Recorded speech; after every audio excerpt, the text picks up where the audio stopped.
The Galactic Council chamber stretched upward like the inside of a cathedral built by something that hated churches. 12 species sat in their designated sections. 12 forms of life that had crawled out of 12 different oceans on 12 different worlds. They had one thing in common. They all looked down at the human. Ambassador David Chen stood at the central podium. He was 63 years old, gray suit, gray hair, face trained to show nothing. 20 years of diplomatic service had taught him how to smile while being insulted, how to bow while being spat upon, how to represent a species that the galaxy treated like a dog that had learned to walk on 2 legs. Impressive trick. Still a dog. The Velthari High Speaker rose from its throne. It looked like someone had built a praying mantis out of chrome and cruelty. 8 feet tall, arms like blades, eyes like polished black stones that reflected nothing. The council recognizes the human delegation, it said. Its voice was the sound of metal scraping metal. You have been summoned to hear our judgment. Chen kept his hands folded. His heart beat steady. He had known this day would come. Everyone back home had known. They had been preparing for 200 years. The human species has violated 17 statutes of the Protectorate Agreement, the speaker continued. A holographic display flickered to life. Ship designs, facility locations, weapon specifications. You have developed technologies forbidden to your kind. You have constructed military vessels beyond your permitted allocation. You have expanded your population into restricted zones. Chen said nothing. There was nothing to say. It was all true. The Council therefore declares a state of corrective war against the human protectorate. The words landed like stones, dropped into still water. Representatives from the other species shifted in their seats, some with satisfaction, some with discomfort, a few with something that looked almost like pity. You have 30 cycles to surrender your military assets, the speaker said. Your species will submit to restructuring. Your government will be dissolved. Your colonies will be redistributed among council members who can manage them properly. The speaker's mandibles clicked, a sound like laughter. Do you have a response, Ambassador? Chen reached into his jacket. The security systems tracked his movement. A dozen weapons hummed to life, ready to vaporize him if he produced anything threatening. He pulled out a communication device. I need to contact my government, he said. They will want to hear this directly. The speaker waved one bladed arm. Proceed. Chen activated the device. The holographic display shifted. A new face appeared. Admiral Kira Voss. She was 67 years old. Silver hair cut short enough to fit under a combat helmet. Face like a cliff face after centuries of weather. Eyes that had stopped showing warmth sometime around the death of her daughter, the death of her grandson, the death of 140,000 people on a colony called New Sana. 30 years ago, she remembered every day of it. Admiral, Chen said, the Council has declared war. They demand our surrender within 30 cycles. The chamber waited. The 12 species expected what they always got from humans. Fear, pleading, negotiation, perhaps some dignified acceptance of the inevitable. Kira Voss smiled. It was not a pleasant smile. It was the smile of someone who had been holding a door closed for 30 years, and now the thing on the other side was finally going to be let through. At last, she said. The transmission cut. The speaker's mandibles stopped clicking. Silence filled the chamber like water filling a sinking ship. What, the speaker said, was that? Chen put the device back in his jacket. His hands were steady. His face was still trained and diplomatic. But something had changed behind his eyes. That was your answer, he said. He turned and walked out of the chamber. They were too confused to move. 6 hours later, the Council's intelligence networks began screaming. The humans had 12 ships. Everyone knew this. The Protectorate Agreement allowed them 12 ships for defensive purposes. Patrol vessels, deterrence against pirates. Nothing that could threaten a real military power. 12 ships. The scanners now showed 36. then 72. Then the number stopped making sense. Ships emerged from behind moons, rose from beneath the ice of frozen worlds, dropped out of hidden stations in asteroid fields that Council surveys had marked as empty. Each one was wrong. Each one carried weapons that did not match any human design on file. Because the designs on file were lies, had been lies for 3 decades. Admiral Voss stood on the bridge of her flagship. She had named it herself, the Elena, her daughter's name. Around her, officers moved with quiet efficiency. They had trained for this, drilled for this, dreamed of this, in the dark spaces between their official duties. All fleet elements reporting ready, her XO said. Commander Yusuf Okonkwo, he was 45. His brother had died on New Sana. He had been 12 years old when he watched the news feeds. He had enlisted on his 18th birthday. The Council will send the Third Armada, Voss said. 40 dreadnoughts. They have never lost an engagement. They have never fought us. No. Voss looked at the display. Stars and ships. The geometry of a war that had been coming since the day humans first looked up at the night sky and wondered what was out there. They haven't. She touched the console. A memorial file opened. 140,000 names scrolling in light. She found 2. Elena Voss, age 34. Marcus Voss, age 6. They're coming, she said quietly. Not to anyone on the bridge. I kept my promise. She closed the file. All ships, she said, her voice carrying across the fleet. This is Admiral Voss. 30 years ago, the Council taught us what they are. They taught us what they think of us. They taught us what they will do to our children if we remain weak. She paused. Let the silence work. We learned, we built, we waited, and now they have given us permission to show them what we have become. Across the fleet, crews straightened at their stations. Hands tightened on controls. Hearts beat faster.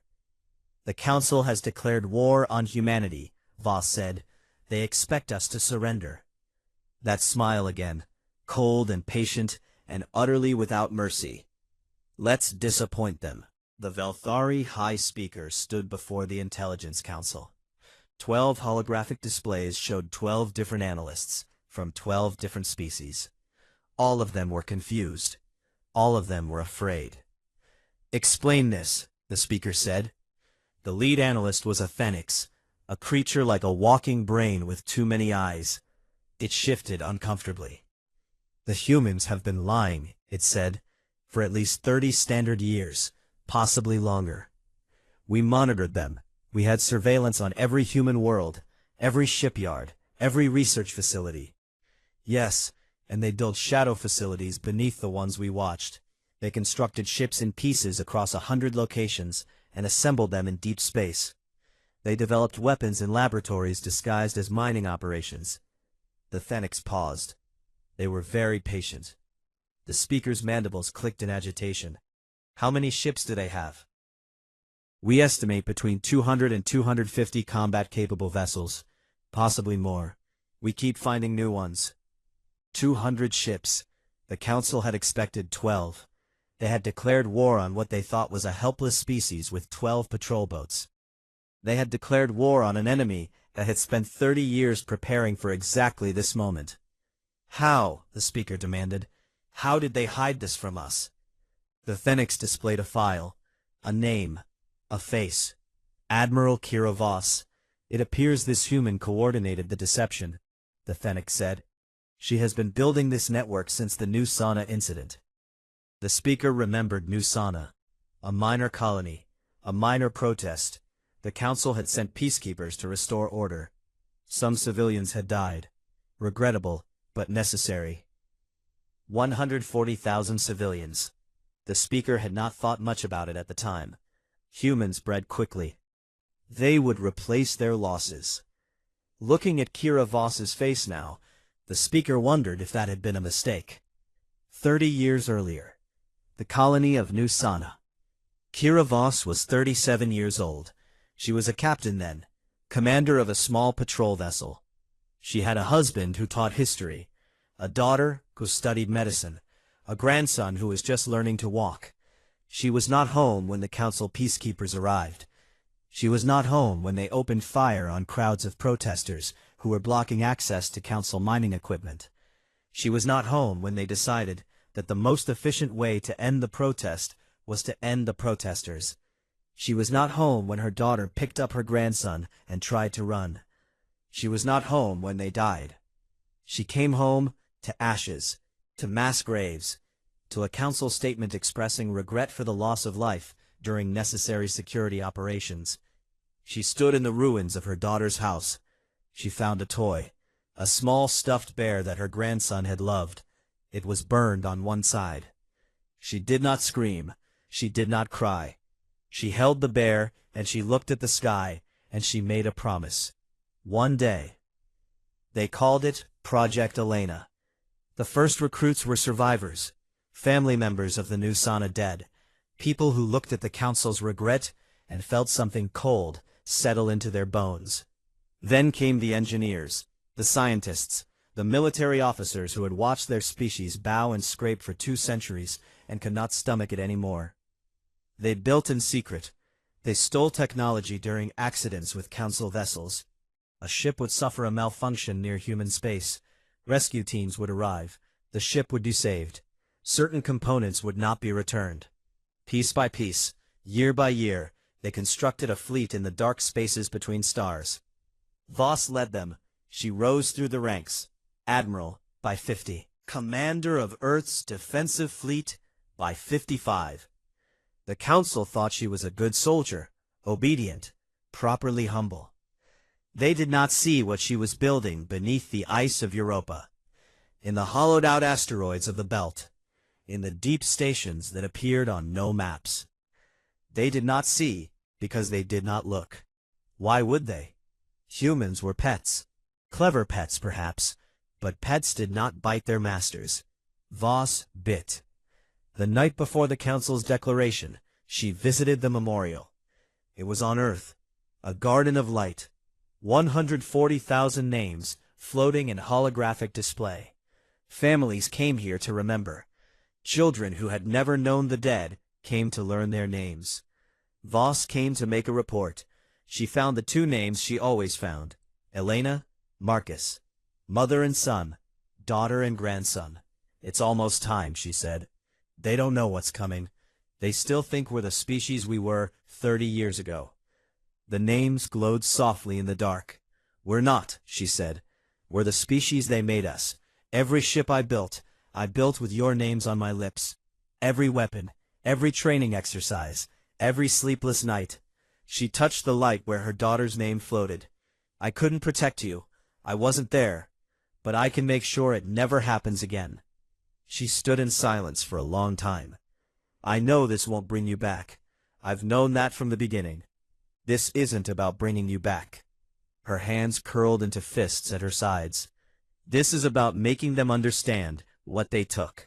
This is about teaching them that humans remember, that we are not cattle to be managed, that our children matter. She stepped back from the memorial. The council will declare war tomorrow. They think it will be quick, easy. A correction of a misbehaving species.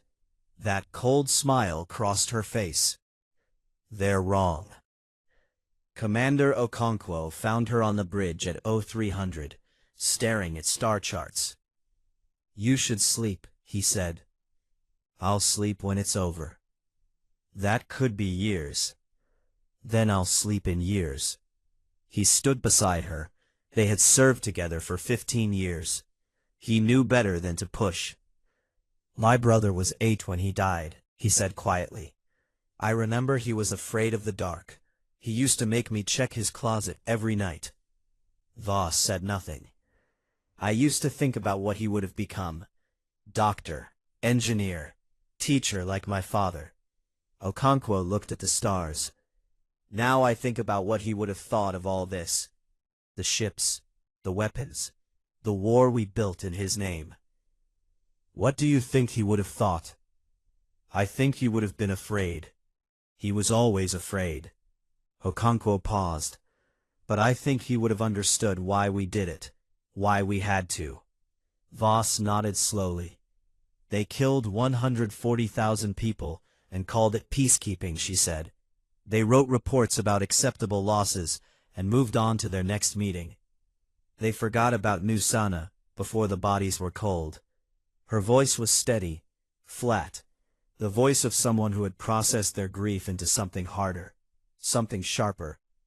We didn't forget. We won't forget. And soon, neither will they. The star charts glowed in the darkness. Somewhere out there, council fleets were mobilizing. Intelligence officers were panicking. 12 species were realizing that the dog they had kicked for 200 years had grown teeth. Admiral Kira Voss watched the stars. She had waited 30 years for this. She could wait a little longer. The Velthari Third Armada was the pride of the Council fleet. 40 dreadnoughts, each one a kilometer long, each one carrying enough firepower to crack a planet's crust. They had never lost an engagement in 600 years. Admiral Kethvor commanded from the flagship Eternal Dominion. He was old by Velthari standards, 300 years of service. He had crushed rebellions across the galaxy. He had pacified species that no longer existed because of his efficiency. Humans would be easy. Fleet status, he asked. All vessels in formation. We will reach Proxima in 4 hours. Proxima was humanity's third colony. The Council had decided to make an example of it. Destroy the orbital defenses, occupy the surface, show the humans what happened to species that forgot their place. Kethvor watched the stars streak past. He felt nothing. This was work. Unpleasant, but necessary work. Admiral, his sensor officer's voice carried a strange note. We're detecting human vessels ahead. How many? Silence. The officer checked his readings again. 23, Admiral, but their formation is what? Wrong. They're not defending the colony. They're spread across our approach vector in small clusters. No defensive line. No flagship protection. Kethvor's mandibles clicked in annoyance. They don't know how to fight. This will be quicker than expected. All vessels maintain formation. We'll sweep them aside and proceed to the colony. The Third Armada moved forward, 40 dreadnoughts against 23 human ships half their size. The first human ship exploded. It happened so fast that Kethvor barely registered it. A small human vessel accelerated directly into the lead dreadnought. No weapons fire, no warning. Just a ship moving at impossible speed, aimed at the reactor core. Both ships died together. What? Kethvor started. 3 more human ships did the same thing. 3 more dreadnoughts vanished in expanding balls of fire. They're ramming us, the sensor officer said. His voice was high with disbelief. Admiral, they're deliberately ramming us. That's insane. No species wastes lives like that. But the humans kept coming. They did not form lines. They did not fight at range. They swarmed. They dove between dreadnoughts and fired at point-blank range where shields were weakest. They attached themselves to hulls and detonated. They launched boarding pods filled with soldiers in heavy armor who carved through bulkheads with cutting torches. Kethvor watched his formation dissolve into chaos. His captains were screaming over communications. Elegant battle plans fell apart against an enemy that did not follow any rules. Fall back, he ordered. All ships fall back and regroup. They tried.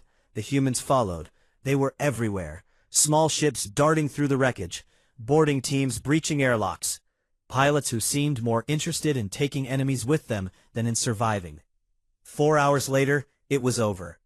The Third Armada had lost 31 dreadnoughts. The remaining 9 were damaged. Admiral Kethvor was dead, his flagship torn open by a human destroyer that had driven itself through the bridge at full speed.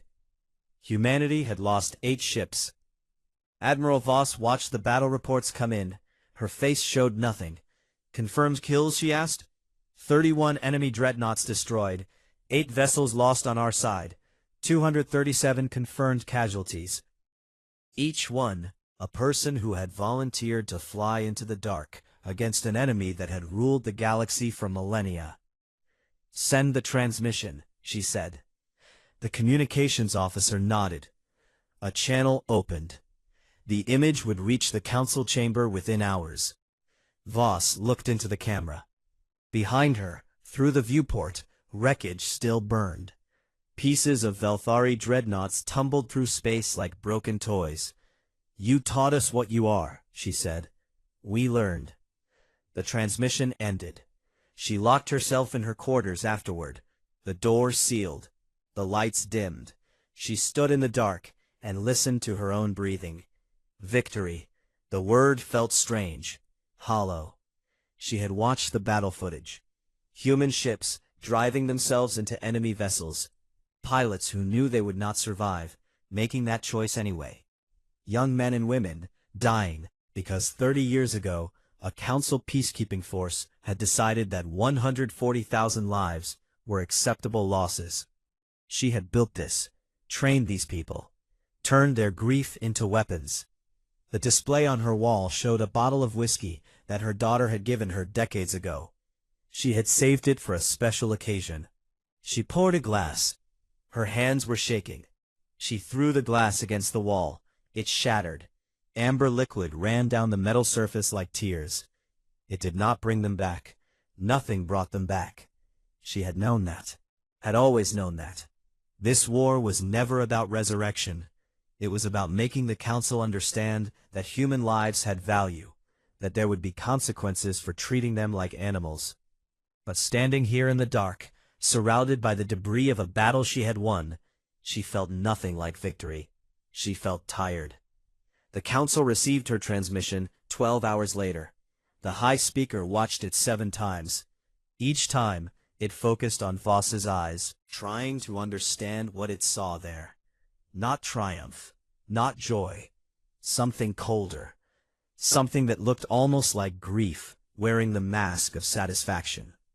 "The Third Armada is destroyed," the intelligence analyst reported. "Admiral Keffor is dead. The humans suffered minimal losses." "How?" The speaker's voice was quiet, dangerous. "How did they defeat our finest fleet?" "They did not fight according to established principles. They sacrificed ships and lives with no apparent concern for survival. They used tactics that no rational species would consider." "They are insane." "No," the analyst paused. "They are angry. There is a difference." The speaker's mandibles clicked slowly. It was beginning to understand something. Something that should have been obvious 30 years ago when the peacekeepers opened fire on New Sana. Humans were not like other species. Other species fought for territory, for resources, for political advantage. They calculated costs and benefits. They surrendered when the math no longer favored them. Humans fought for their dead, and the dead never told them to stop. Commander Okonkwo found Voss in the observation deck. She was staring at the stars. The wreckage had cleared. Space looked clean again, as if nothing had happened. "The fleet is asking about you," he said. "They want to celebrate." "Let them celebrate.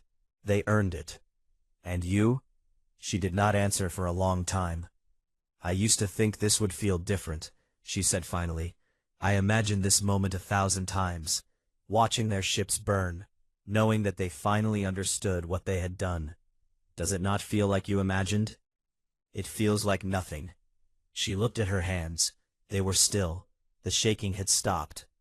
"I thought revenge would fill the empty space. The space is still there." Okonkwo stood beside her. "My brother would have been 43 this year," he said. "I stopped trying to imagine who he would have become. It hurt too much." "Does this help? The war?"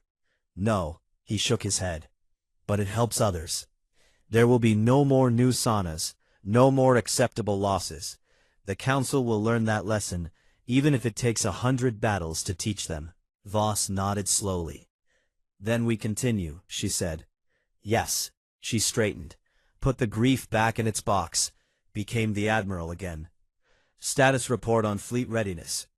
All ships at 70% capacity. We can engage again within 48 hours. Good." She turned from the viewport. "Because they'll send everything next time. Every ship, every species, the full weight of the Council. And we'll be ready?" Voss smiled. That same cold smile. We've been ready for 30 years. The Galactic Council had not experienced fear in 1,000 years. They experienced it now. The Third Armada's destruction sent shockwaves through 12 civilizations. The Velthari, who had ruled the Council for 10 millennia, faced questions they had never answered before. The Thenics demanded explanations. The Korath, a warrior species who had been forced into submission centuries ago, watched the battle footage with something that looked like admiration. And on dozens of worlds, other species under Council protection began to whisper. The Denni were the first to act, a small species, peaceful by nature. They had accepted protectorate status 300 years ago in exchange for Council defense against raiders. They had learned, over time, that protection meant control, that defense meant submission. They watched the humans fight, and something changed in them. The riots started on their homeworld, crowds in the streets, signs demanding equality, demanding the same rights the Council granted itself. The Council sent peacekeepers. This time, the Denni did not disperse. They had seen what happened when you accepted peacekeepers. They had watched Nusana's memorial broadcasts. They knew what Council regret looked like. They fought back. Admiral Voss received the news in her quarters. The Denni are in open rebellion, Okonkwo reported. 3 other protectorate species are showing signs of unrest. The Council is fracturing. She should have felt satisfaction. This was working. Everything she had planned for 30 years was unfolding exactly as designed. She felt nothing. What about the Korath, she asked. Their ambassador sent a private message. They respect what we've done. They're considering their options. The Korath were warriors. The Council had broken them generations ago, stripped them of their fleet, made them peacekeepers, using their skills to oppress others. If the Korath turned, the Council's military advantage would crumble. Send them our terms: full alliance, restoration of their military rights, a seat at whatever table comes after this. That's a significant promise. It's the truth. She looked at the star charts on her wall. Red markers showed Council fleet movements. Blue markers showed human positions. We're not building an empire. We're breaking one. Anyone who helps us break it gets to help build what comes next. Okonkwo nodded and left. Voss sat alone in the silence. On Earth, she was a hero. Statues were proposed. Songs were written. Children played games where they pretended to be Admiral Voss, defeating evil aliens with courage and determination. She refused all of it. No statues, she told the government liaison who visited her flagship. No songs, no holidays. But Admiral, the people need something to celebrate, something to believe in. They can celebrate when it's over. Right now, we're still at war. The liaison hesitated. The Council is assembling a response fleet. Intelligence suggests it will be the largest military force in galactic history. Every species, every ship. I know. Many people are afraid. They should be. Fear keeps you alive. Tell them to be afraid and to fight anyway. That's what humans do. The liaison left confused. He had expected inspiration, hope, the kind of speeches that leaders gave in stories. Voss did not give speeches. She gave orders. There was a difference. She slept 2 hours a night now. Her body was 67 years old. It complained. She ignored it. Reports came in constantly. Fleet movements, resource allocations, casualty counts from smaller engagements across the sector. Each number was a person. Each person was someone's daughter or son or parent. She carried them all. Commander Okonkwo found her in the mess hall at 0300 hours. She was staring at a cup of coffee that had gone cold hours ago. You need to rest, he said. I need to win. You won't win if you collapse. I won't rest while my people are dying. She looked up at him. Her eyes were red-rimmed, exhausted. Every hour I sleep is an hour I'm not working. An hour someone else has to carry this weight. Okonkwo sat across from her. When does it end? He asked quietly. She did not answer. Admiral, Kira. He used her first name deliberately. When does this end? When we've beaten them? When they surrender? When they're extinct? She was silent for a long time. I don't know, she said finally. Then how do we know when we've won? We don't. She looked at her hands. Steady now. The shaking only came when she was alone. We just know what losing looks like. We've lived it. That's not a strategy. No, it's a purpose. She met his eyes. I didn't start this war to win, Yusuf. I started it to make them understand, to make them see us as people instead of property. If they surrender tomorrow and grant us full equality, I'll take it. If they fight for 100 years, I'll fight for 100 years. And if you die first, then someone else continues. Project Elena wasn't about me. It was about making sure no human child ever dies because a council species decided we didn't matter. She stood. That's worth any price.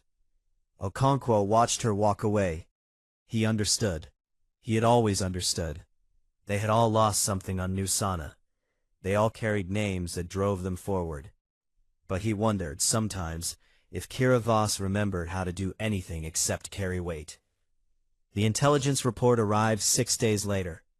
The council had assembled the convergence fleet. Every species had contributed.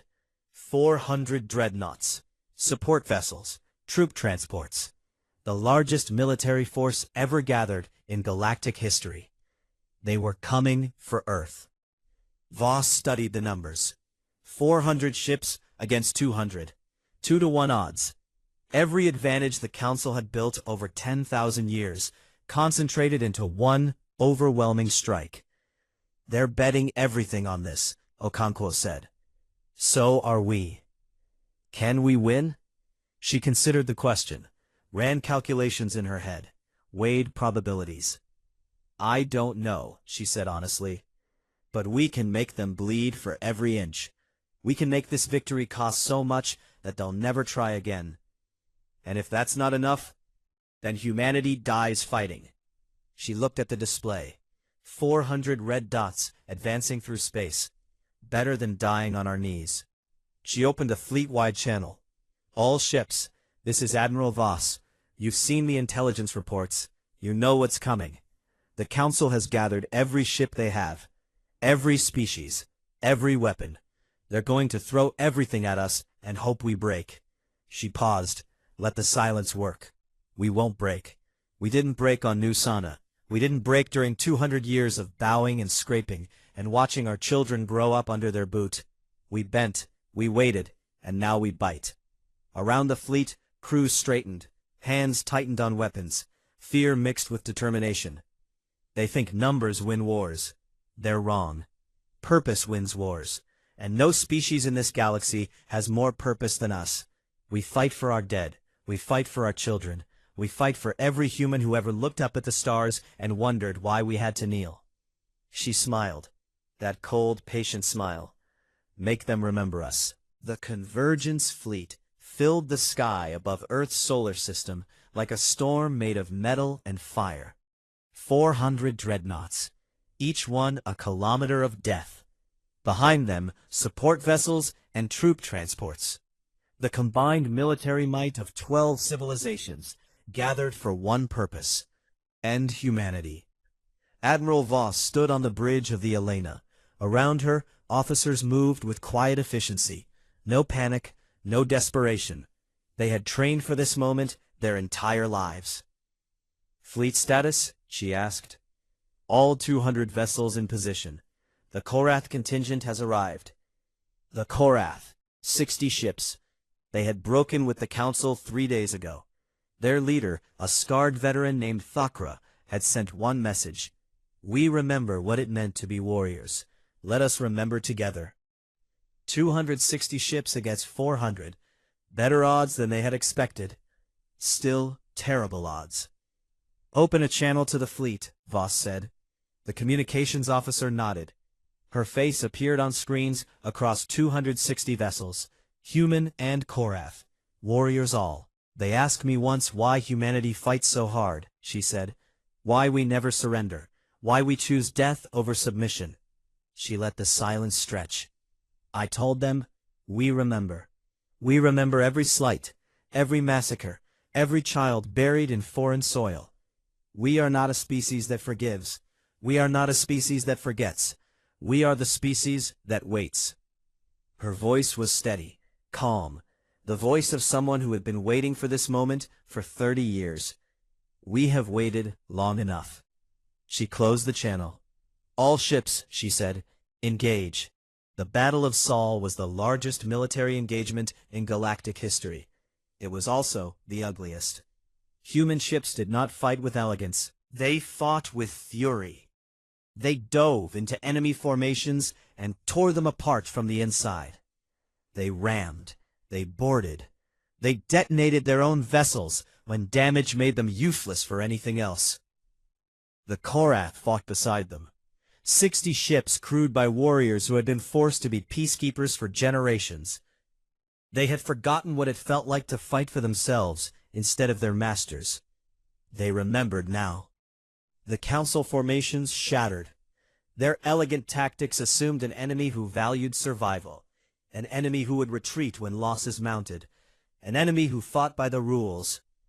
Humans did not fight by the rules. They fought like they had nothing to lose, because many of them didn't.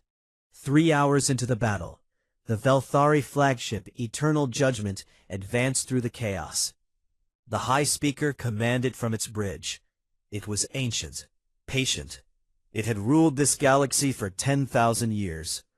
It would not be defeated by animals. Target the human flagship, it ordered. Destroy Admiral Voss. Their fleet will crumble without her. 20 dreadnoughts turned their weapons toward the Elena.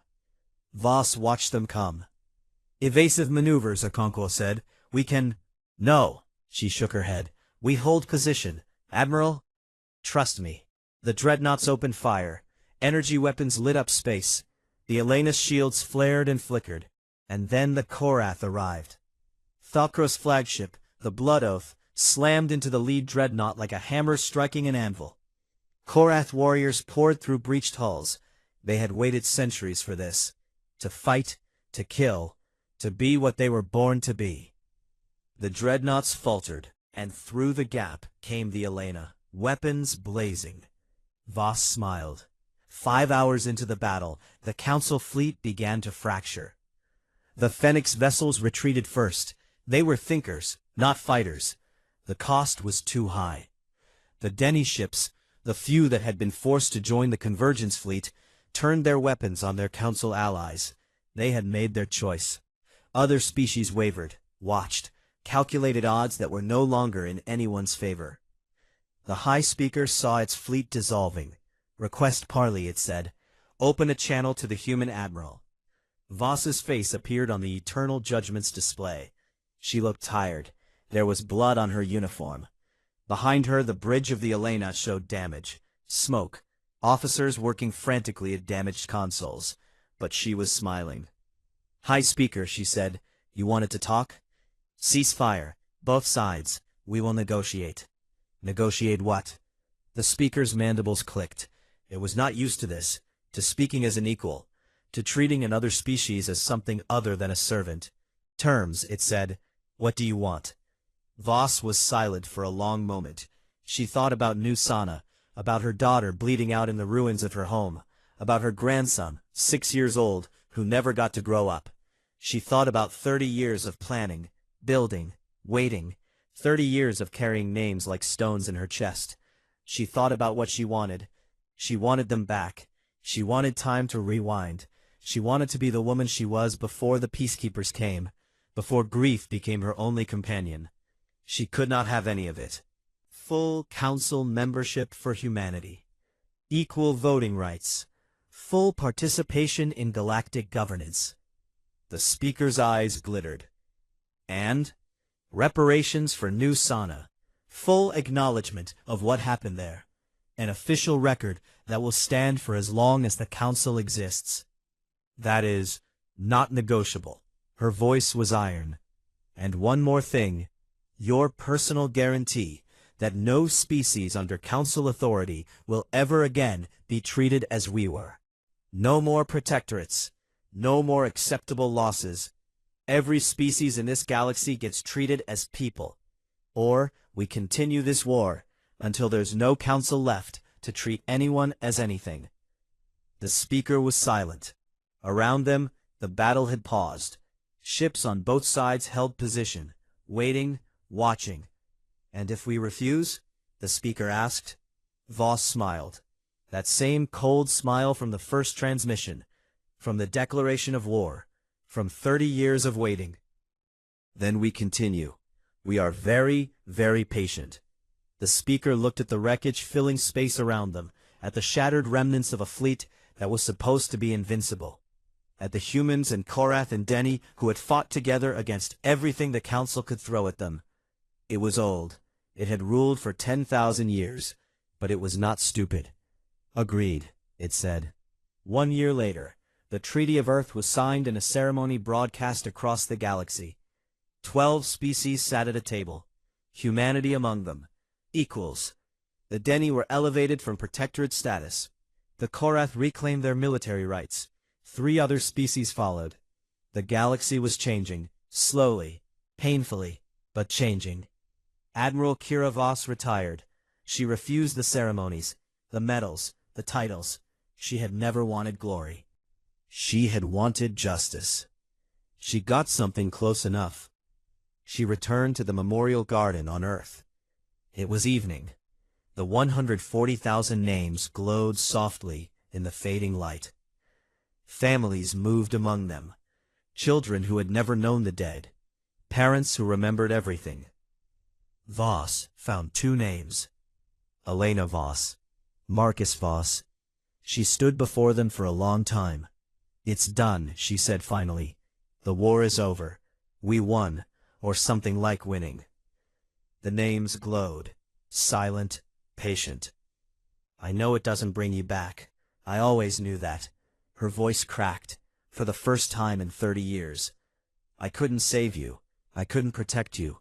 All I could do was make sure it meant something, that your deaths meant something." Tears ran down her face. She let them. "I'm tired, Elena. I've been tired for so long, carrying this weight, carrying your names. I don't know how to put it down." She sat on the grass before the memorial, an old woman, 68 years old, tired and broken, and finally allowed to feel it. "But I think I can try now. I think I can try to be something other than a weapon." She looked up at the stars. They burned the same as they always had, indifferent, eternal. But humanity looked back at them with different eyes now. Not prey, pack. Voss sat in the memorial garden until the stars came out. She did not think about war, about fleets, about revenge. She thought about her daughter's laugh, her grandson's first steps, a life she had before everything changed. She could not get it back. But maybe, in the world she had built, other people could have lives like that. Other children could grow up without learning what peacekeepers really meant. Other parents could watch their families thrive without fear. Maybe that was enough. Maybe, after 30 years, she could finally rest. The stars burned above her. She closed her eyes.